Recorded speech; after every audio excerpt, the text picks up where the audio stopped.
బ్రాక్లీతో అన్ని వెజిటబుల్స్ అంతా వేసి సబ్జీ చేశాను. చపాతీకి చాలా బాగుందండి. మీరు కూడా ట్రై చేసి చూడండి. ఒక కడాయిలో నూనె వేసేసి జీలకర్ర, తర్వాత కట్ చేసుకున్న గార్లిక్ వేసుకున్నాను, పచ్చిమిర్చి వేసేసుకున్నాను, ఫ్రై చేసేసుకున్నాను. దాని తర్వాత కట్ చేసుకున్న ఒక ఆనియన్ వేసుకున్నాను, ఫ్రై చేసుకున్నాను. బ్రాక్లీతో మష్రూమ్ వేసి సూప్ చేశానండి. ఆ రెసిపీ కిందన లింక్ పెడతాను, చూడండి. చాలా బాగుంటుంది ఆ రెసిపీ కూడా. దాని తర్వాత గ్రీన్ పీస్ వేసేసుకున్నాను, క్యారెట్ స్మాల్ పీసెస్గా కట్ చేసుకునేది వేసేసుకున్నాను, ఫ్రై చేసుకున్నాను. తర్వాత బ్రాక్లీది స్టెమ్స్ ఉంది కదా, అది అంతా వేసేసుకున్నాను, స్మాల్ పీసెస్గా కట్ చేసుకున్నది.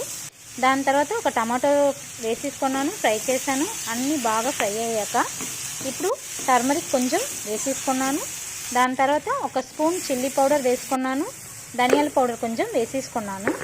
దాని తర్వాత ఒక స్పూన్ ఉప్పు వేసుకున్నాను, గరం మసాలా కొంచెం వేసుకొని బాగా మిక్స్ చేసేసుకున్నాను.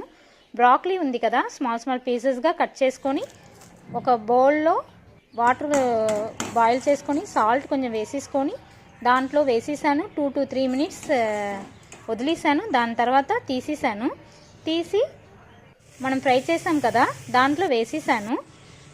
అన్నీ మిక్స్ అయినట్టు బాగా కలిపేసాను. చూడండి, ఇలా కలిపేసాను. దాని తర్వాత 5 minutes వదిలేసాక ఇలా కూడా తినేయొచ్చండి. చాలా బాగుంటుంది చపాతీకి. లేకపోతే వాటర్ కూడా వేసేసి ఒక 10 minutes తర్వాత సబ్జీ రెడీ అయిపోతుంది కదా, స్టవ్ ఆఫ్ చేసేసి తింటే చాలా బాగుంటుందండి.